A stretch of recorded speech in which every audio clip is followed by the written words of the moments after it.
Hey guys, welcome to Amity Tracks. Got an interesting episode today. I wanted to dive into, I guess, what would be called cult albums. There's not a real precise definition of what is a cult album versus just an album that isn't mainstream but a lot of people love. I don't know. Is that the definition? Who knows? But in rock and roll, people talk about cult albums that I guess these albums that don't get played on the radio. You don't hear songs on the radio. Um, Casual fans, by and large, are not aware of them, but they have a devoted following and kind of this sort of mythic reputation. So I picked five.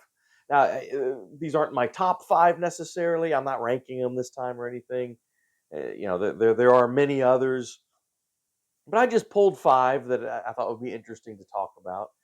And maybe you, the viewer, if you're not familiar with some of these, maybe it's good recommendations for you to go explore something a little bit off the beaten path, right? So here we go. Like I said, not any particular order. Let's just talk about five kind of cult albums that I think are pretty awesome. So the first one I've got on CD, the rest of them I've got on vinyl, but we'll start with the one CD. I'm talking about Dennis Wilson's only album, Pacific Ocean Blue. And, Dennis Wilson of the Beach Boys, of course. So this comes out in 1977. And this is Dennis Wilson's one and only album that he put out in his lifetime. He had started recording a second one, and, then he died, of course, drowned in the Pacific Ocean. Now, this is I would like to have this on vinyl, but this is a real nice CD set. It's kind of a deluxe set. So it's got the whole album, and it's got some bonus tracks from those sessions. And then on disc 2 here, it's got, so Dennis was recording or was sort of working on a second album. It's going to be called Bamboo. And this includes all kind of everything that they were able to salvage out of those sessions. So I mean, it's a nice set. It's a nice set. So what is this like? Is it very Beach Boysy? I by this time, even by 77, Wilson's voice had, I don't know if you want to call it deteriorated, but it wasn't one of those kind of pure, harmonic, I mean, real gravelly voice, through a lot of hard living and smoking cigarettes, drinking, and I mean, it was, well, just look at the guy. Right? I mean, he by 77, he was living pretty hard there. There you go. It kind of folds out here. Um, but this came out, and actually, if I remember right, got good reviews. I think it's really good. I and there's moments on here that are the opening song, River Song, is fantastic. There's some real interest, like Friday Night and Dreamer, Thoughts of You are all in Time are all pretty interesting songs. I don't know if I put this high enough to be like a kind of a lost classic, but it's pretty awesome. It is pretty awesome, and it's good to. It was kind of cool, I've read a lot about the Beach Boys, and it was kind of funny when this came out. The Beach Boys themselves, that they weren't doing so great commercially, and you know, Wilson was sort of or Dennis was sort of strutting around a little bit around the guys, like, I just put out this solo album, and it's people really like it and doing better than the Beach Boys right now. He kind of threw it in the other guys' faces a bit, but anyway, worth searching out if you are a Wilson fan. All right, the second one I want to talk about here is Gene Clark. No other. This thing. Now, this has definitely grown in stature over the years. Oh, man, this. So, this came out in 74, and I must apologize. This should have been talked about in my best of 74 video. I I don't know what the deal was. I didn't talk about it. Someone called me out correctly in the comments on that video. It's like, well, where's Gene Clark's No Other? And I'm like, what? I didn't. Anyway, rectifying that situation here. This is awesome. This is and look at this. It's like so. He's got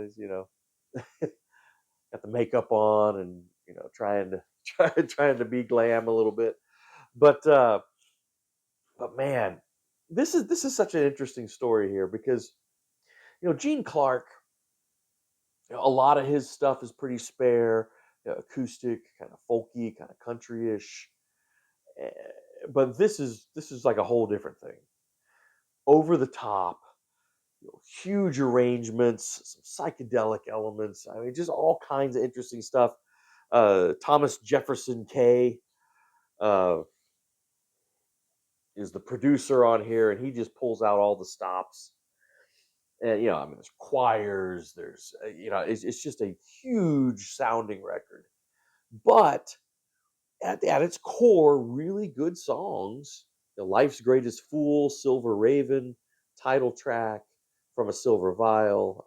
I just great songs from Gene Clark. Now, this sort of notoriously bombed big time, was sort of forgotten about. The record label didn't push it, but as often happens, over time later, it's sort of rediscovered, and now people love this record, rightfully so. I mean, it is awesome. Now, my third one I want to talk about is like sonically totally opposite. Where Gene Clark here goes big with huge production and all that. Link Ray goes in the other direction. This is total like DIY. You know, I love Link Ray, admire him greatly. His 50s and 60s instrumental, guitar instrumental tracks are just like, you know, groundbreaking for the electric guitar, rumble and all that stuff. Love that stuff. But this is a whole different deal. Now, this early 70s when this came out. I forget the editor can put it up here. But this is self-titled. It's called Link Ray. And he recorded this. If you look at this picture here, that's like a chicken coop. See that? Little chicken coop where they set up a 3-track recording studio. I won't call it a studio. And here's some kind of photos of, and it is as raw and as rustic as that sounds. But the key is he's got some great songs. La Di Da, Rise and Fall of Jimmy Stokes, Fallen Rain is beautiful. Fire and Brimstone, God Out West, just some fantastic songs. And he's probably most famous for those instrumentals, in the late 50s, early 60s. But he sings here, and he's got this kind of rough voice, but it works with this material. This is, if you're a fan of Uncle Tupelo, Wilco, Sunvolt, Whiskey Town, and early Ryan Adams, all that kind of, No Depression stuff.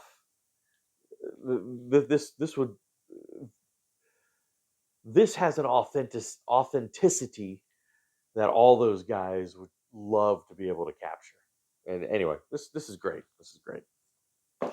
Okay, the fourth one, 4 out of 5 here. I want to talk about in this video from Skip Spence or Alexander Spence, or OAR, or, and this, yeah, recorded in 1968. And so I think it was released. I don't know if it was released in 68 or 69, but it was recorded at the end of 68. So Skip Spence, maybe not quite as well known, but is one of those sort of rock and roll kind of acid casualties, along the lines of Syd Barrett from Pink Floyd or Rocky Erickson out of the 13th Floor Elevators. Skip Spence is another one. This is, if I remember right, this is the only record he ever put out like under his own name. So he started out as very early on as part of the Jefferson Airplane. Then he moved on to Moby Grape, and even when he was with Moby Grape, he was people thought he was kind of nuts. There's this story I've read where he went after some of his bandmates with an axe in the studio one night. Um, but this is, so after actually, I don't know the details. He kicked out, left, whatever, Moby Grape. Um, this is his one and only album he put out after that. Nothing quite sounds like this. This is It's haunting, haunted. I mean, it really does sound like someone kind of mentally unraveling. Yeah, it's kind of scary actually. But there's something pretty mesmerizing about it too. I mean, it's pretty fascinating stuff. It's so it's kind of in some ways kind of like the Link Ray, kind of real DIY, real kind of basic instrumentation. But there's a spooky quality to it. It's pretty unique. Really good, really good. This is another one that has gained huge cult status over the years. I mean, a lot of people love War. All right, my final cult album that I was going to show you in this batch of five is going to be from Big Star, their third record, third, or sometimes called Sister Lovers. This was so. This is, you know, well, I know they came back together way later with some of the Posies guys. That was in the '90s when they put out that fourth record. And did some reunion shows and stuff. But out of those three '70s records, this is the third one and last one from Big Star. Now, I've already talked about these other two in rankings previously, but the first one, number one record, and the second one, Radio City. These are just power pop classics. I mean, amazing. But this one, the third one, is something different altogether. Now, this was recorded in '74. It wasn't put out till '78, and it's been put out in all kinds of different configurations. In some ways, kind of like almost like Smile, where there wasn't any you know kind of settled upon real you know definitive version of this. I don't know, but and and this really is Alex Chilton's baby here. By this time, Big Star was down to a duo. Basically Chilton and Jody Stevens, and but then they had some other guy, Jim Dickinson, some other guys come in and kind of work on it with them. Chilton is sort of mentally unraveling here a little bit. He's incredibly cynical. Big Star has not hit like you know. In a just universe, Big Star would have been one of the biggest bands of the '70s, right? But they weren't. Due to all kinds of reasons. I'll probably do a Big Star video at some point. And this was sort of the last gasp, and Chilton just didn't. I don't know, he just didn't care at this point. And these are, you know, there's still like there's Big Black Car, Thank You Friends, it's a wonderful, wonderfully cynical, sarcastic, you know, thanks for all the support and success, but a great power pop song. So you do have some of that there, but you've got just some kind of haunting, almost like deconstructed kind of acoustic stuff like Holocaust, Kangaroo, Nighttime, just fascinating, amazing stuff. I mean, this is really really great stuff, but it very different than those other the first two Big Star records. And and I mean, I think all three of these records have gained cult status. This one probably is the most cultish, in some ways because of its sort of, like I said, kind of its haunted qualities. But there you go. All right, there's a lot more cult albums out there. Maybe down the line we'll do some more of these videos. I'll pick some other ones, but any ones you guys can think about, put it in the comments. What are some great cult albums that you think, maybe the main people get just in the mainstream maybe aren't familiar with, but are killer records and have sort of gained this sort of underground appreciation. I don't know, whatever you want to call it.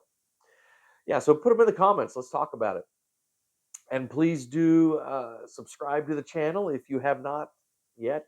Those of you who have, we really appreciate it. It really helps us do what we want to do. Like the videos, hit the bell for notifications, all that good stuff. And we'll see you next time on Amity Tracks.